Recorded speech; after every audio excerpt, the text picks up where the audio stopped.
So, my video about why Mario 64 is a lighthearted yet disturbing game did really well. And so I thought, hey, I've had creepy experiences in many other games too. Why not get all these experiences off my chest as well? That's why I decided to make a video about one of my favorite games of all time that I've been playing for almost half my life, Minecraft. Come, join me in this video and let's explore what makes Minecraft so creepy, eerie and unsettling. Both early and modern Minecraft, the intended and the unintended, the fictitious and the real.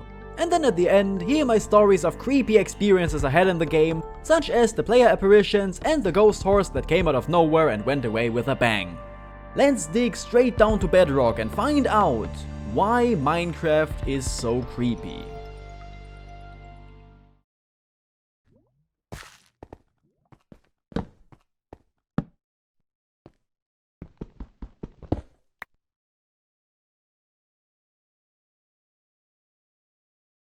Let's go from least to most interesting and start with the things that are probably on everyone's mind. First of all, the cave noises. Now, I just want to mention that absolutely none of them are sounds that actual caves make. The only ones I could actually explain are the ones that sound like minecarts or creaking structures like mineshafts.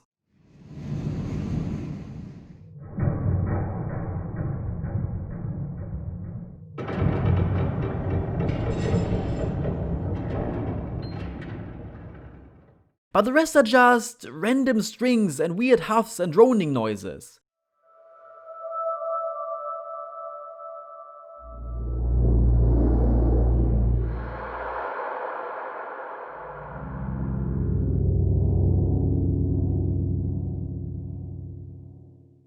It's less of an actual ambience and more of the feeling that the caves give the player. They are the equivalent of that one weird shadow you saw in the corner of your eye that goes away the second you look at it. There's nothing there, of course. Or is there? There's underwater ambience too, though it doesn't have the same effect on me. I mean, I might have the lasso. I don't like large dark bodies of water either, but the seas in Minecraft are often just too beautiful for me to feel scared in them. They're also not that deep compared to the horrors that we call Earth's ocean. No, what really freaks me out is when something is happening, but I can't see it. And that's where Minecraft's fog comes in. A really cheap yet effective way to increase frames on a bad PC, and also a really effective way to turn underpants from white to brown. But unlike cave noises, this time you know there's something beyond the fog. It's not just weird sounds, but there might actually be a creeper there that you just can't see. So you suspect something is there, but you just can't be sure, but you also can't let your guard down quite yet. And there might still be hiding something there that you didn't even know existed in the game at all.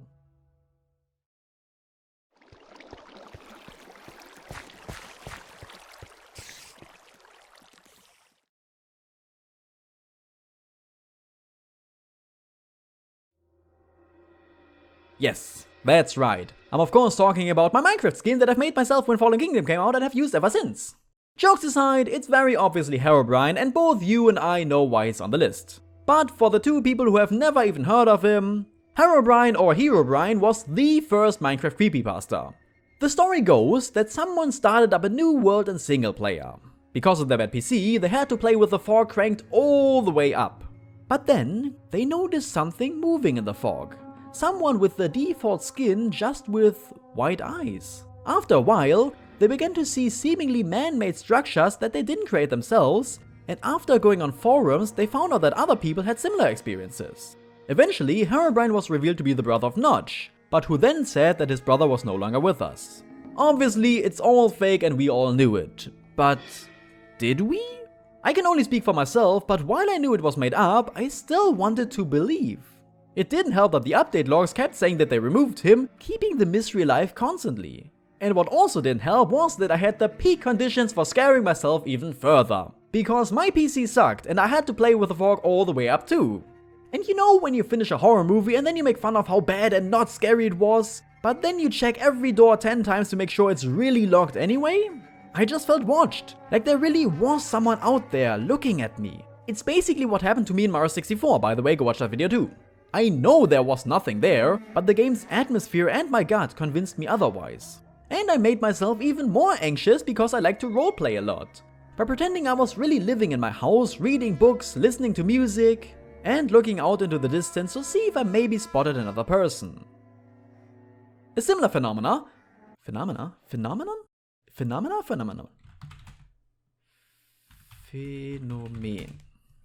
Phenomenon, huh?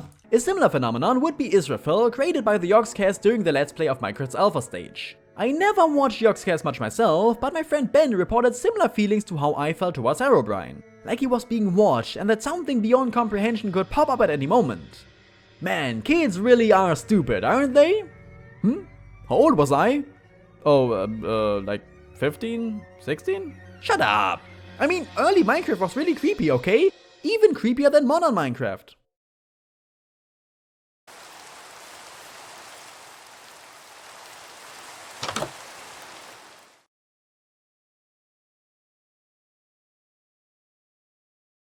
Early Minecraft was different. I'm not talking about fewer enemies, blocks, or features. I'm just saying that it had a different aura to it. Not necessarily a negative one, just an aura. First of all, players back then were a lot more vulnerable. There's a really good video about this called Minecraft is Bad at Survival, which goes into more depth with this. To summarize, enemies were way more threatening, especially since you couldn't sprint to avoid them, and carrying food items was a lot more difficult as they didn't stack. Not to mention, combat itself was also a lot more different. Oh, a creeper, gotta get my shield ready. Okay, now charge him, hit him, and retreat. Whew, that was close, better raise my shield in case he blows up. Oh god, is that a creeper? No, die, come on, please, come on. This made encounters way more dangerous as you couldn't easily run away from them and recover with a full stack of stakes. Fun story, after watching the video I mentioned earlier, I began playing Minecraft's alpha and beta again. And I swear I flinched every single time I heard a zombie or a skeleton in a dark cave. Because I knew that if they surrounded me, there was no quick way out alive. But intended game mechanics aside, it was also unintentionally creepy, or at least weird at times. And that is because of its buggy and glitchy nature. I'm mostly talking about things related to the primitive world generation, such as floating trees above ponds, which still happen, mind you. But even when it was working as intended, it could sometimes generate some things which didn't really make a lot of sense. Such as floating islands in the sky, huge overhangs, or just giant fields of nothing but stone. Everything was unpredictable and you never really knew what to expect. These days, world generation is way more, dare I say, generic at times, and the only oddities you're gonna find is floating ships or villager houses in the ground. The only truly weird things I've experienced in modern Minecraft in that regard were a vanishing nether brick block, see my video about the time I drained the nether, and a single hole in the ocean. Aside from that, early Minecraft updates were also very unpredictable as well, such as leaf decay being turned on, then off, and then on again, and then off again, and so on. Or how the game sometimes received new blocks, features, and even mods and entire game mechanics. So not only was everything very new to players at the time, but the game was an ever-changing, uncertain machine that made it almost impossible to know what was happening in the game at any time if you didn't read the update pages. Basically, you had to expect the unexpected. I remember one time, I was walking through my village when I saw that it began snowing in a taiga biome in the distance. It was weird because at the time they didn't generate with snow in them anymore, and so I figured that they had decided to add seasons to the game and that it was winter. Only later did I find out that they simply re-added the snow in a recent update. And I know this was a bug, but remember when guests fired their fireballs not at the player character but at the very view itself? So you could go into third person and the guests would seemingly try to attack the very person playing the game, trying to break the fourth wall, quite literally in this case. And this lack of certainty combined with the unpredictability of the game as a whole made some concepts like Herobrine not all that implausible. I mean, who hasn't come across things that look like man-made structures before? Or who swore they spotted something in the fog ahead? And hey, if Hatsune Miku decided to randomly add new creatures like the Enderman to the game, who's to know what else she might add too? If it's not exactly Herobrine, then what if it's something like him?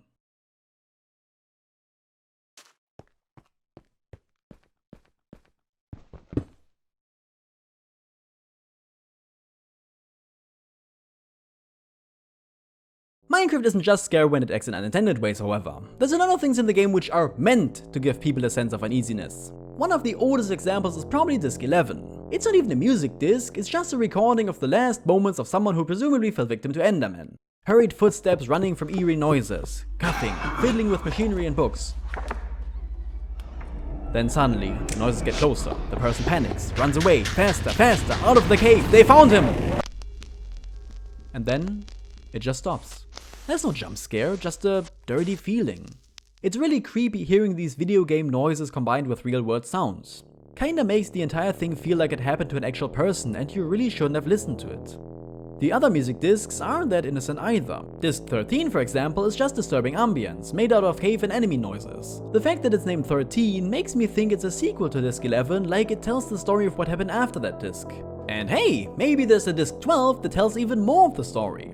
I really do think like this one captures the feeling of early Minecraft the best, however. A more modern example, however, are probably the skeleton horse traps. Imagine it's dark, raining, and you just wanna get back to your base. Suddenly you see a horse, but not a regular one, it's a skeleton one? How cool, you gotta tame it. So you approach it, but suddenly, lightning strikes. The skeleton horse split into 3, each with a skeleton rider on top. Now that is unexpected and pretty scary when you weren't expecting it. And according to the wiki, they can even spawn in the middle of the ocean? How messed up is that? Are you not safe anywhere? Oh, and speaking of the ocean, the Guardians of the Ocean monuments are also pretty disturbing. Something about their design just ticks me off, and not in a good way. It's probably the single lifeless eye that follows the player around, or maybe it's the weird sounds they make. Probably the whole package. The Elder Guardians, however, are even worse. They don't even look like they're alive, but rather like old stone statues that have come to life. And both they and regular Guardians attack anything on sight, as if they're an ancient security system gone haywire. Not to mention the Elder Guardians' even more disturbing noises.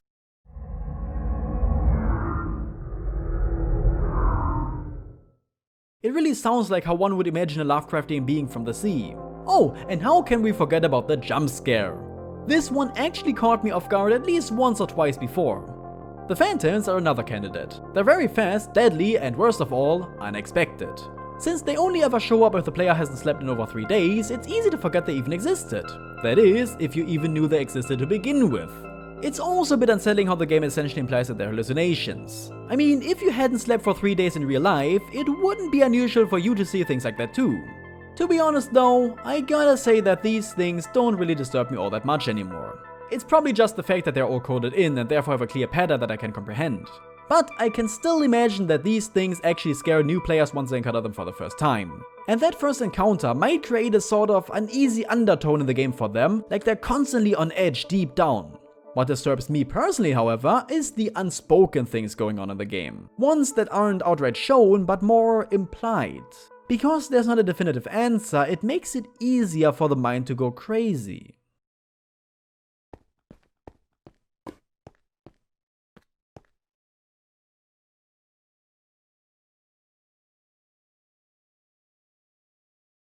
Have you ever really thought about the build structures you can find throughout the game? Most of them have one thing in common.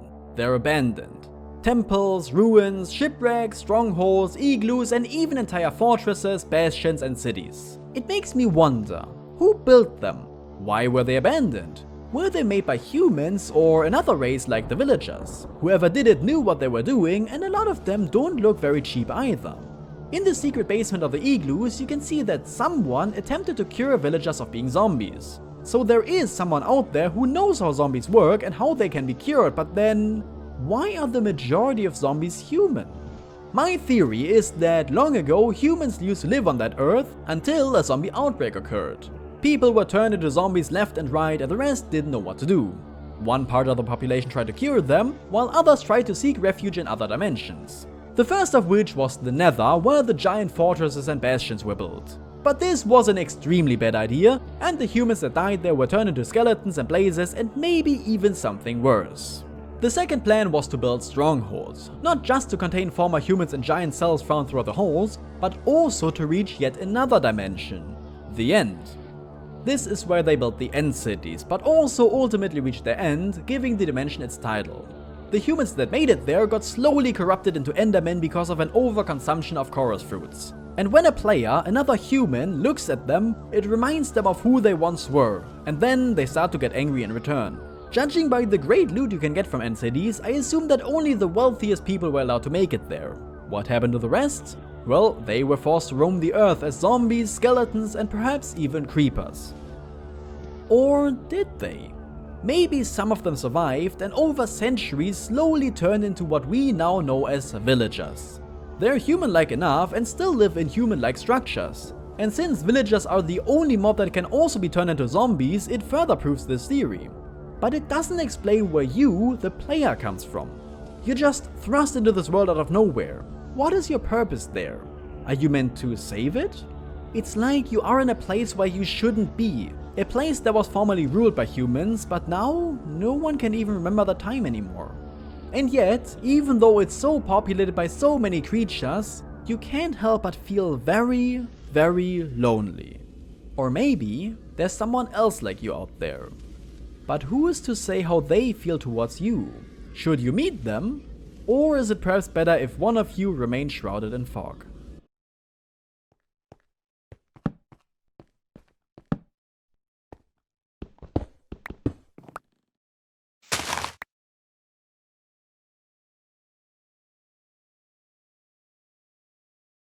Alright everything, it's time for some really creepy and even scary things that have happened to me personally in my time playing Minecraft. Let's start with the oldest, the disappearing villagers. This was right after villagers were added to the game. Back then, I used to search for the nearest village and set up my own base in one of the houses there. I just liked the company of having villagers around me. Nowadays, not so much anymore. I just took over villages and built fences all around and just made them safer for everyone in general. One of them was my favorite and it's the one I spent most of my time in. It had around 10 to 20 villagers, which was pretty cool for the time. Now, even though the game had updated quite a lot, my PC in fact did not. Therefore, I was forced to play with the fog cranked almost all the way up. So one morning I was walking through my foggy village when I noticed something was off. It seemed there were fewer villagers this time. This was weird, so I figured I had left a hole in the fence somewhere. But after checking everything, no, it was all fine. The next days I noticed that there really were fewer villagers after each night. Suddenly the town became less and less populated until it had only around 3 people populating it. Now this was before villagers were turned into zombies after getting killed, so they just disappeared. I had probably left a dark spot somewhere which caused zombies to spawn and in return kill them. But the fact that I didn't even notice something was wrong right away, and only when a good chunk of them had already disappeared, made it pretty creepy. I mean, how can you notice a gradual progression like that? You can't, only when it's too late. It really reminds me of that one ghost village in JoJo or Silent Hill, a foggy town that consumes its inhabitants one after the other. Come to think of it, I think this was the same town where I built a giant statue of Herobrine because I liked him so much. I don't remember if this happened before or after though. Another story takes us back into more recent years, specifically the time around 2018 to 2019. Yes, even though modern Minecraft doesn't freak me out as much anymore, it still managed to give me some pretty solid scares. This one happened a couple of times on various multiplayer servers and realms. Sometimes when I was riding around the world with another player like Ben and he had ridden too far ahead, I'd suddenly see a player apparition. There's no easy way to recreate this, but basically imagine a regular player model with the same skin of that player, just standing on some random hill. No horse, no items, no armor, not even a name. Just the player model standing there. Menacingly. This was especially freaky when it happened during thunderstorms at night. Because both of us would be trying to get back home when lightning would crash and suddenly I'd see the other person staring at me from a hill. But that was impossible, they were supposed to be further up ahead. And just as quickly as they appeared, the apparition ceased. I remember this happening to other people as well, but with my model too. I know that it's probably just server lag that can't keep up with too many chunks being loaded, but it's still pretty disturbing. It's basically a modern day equivalent to Herobrine. Come to think of it, had this bug existed back then, do you suppose people would have believed even harder in him? I know I would have. And our last story is my absolute favorite one, because it's an actual, real-life creepypasta. And I swear, if I hadn't recorded this incident, I would have never believed it had actually happened. I'm so glad that I did record it because I can finally show people. This is the story of the Kelpie, a ghost horse that appeared out of nowhere. It happened around the same time as the other story on another multiplayer server with Ben Drew. Both him and I had set up a base, with me ruining it by putting unfunny memes everywhere, and we had even gotten our hands on another portal and 2 horses. One day, out of complete nowhere, we spotted a white horse swimming in the river. It was already tamed, had a saddle on it, but no name tag or anything. This was a private multiplayer server that only Ben and I could play on, so it wasn't like another player came along and put it there. Now, that was unusual enough because both of our horses didn't look anything like it. What made it even weirder, however, was that it didn't even seem to react to anything at all. You could hit it for hours and it wouldn't even flinch, let alone seem to take damage. It also didn't move, it just stood there. But the weirdest aspect of it was when you started to ride it, it would run at 300 kilometers an hour. You were in fact riding it so fast that you would start to lag out because of the sheer amount of chunks the game had to load. You can see in this clip that it only took Ben around 10 seconds to do a whole trip around the mountains and end up on the roof of our house. And even when falling from the highest of hills, only the player would take damage. It was as if the horse didn't exist at all. In fact, it seemed like the more damage you inflicted, the faster it would go. And like any good creepypasta, both Ben and I didn't look this ghost, gift horse in the mouth and just kept it around. Why wouldn't you want to have a horse that can go faster than chunks are loaded? Well, I'll tell you, because after I just rode it around for a while, Ben had to leave for a bit and, well, I'll just show the clip in its entirety.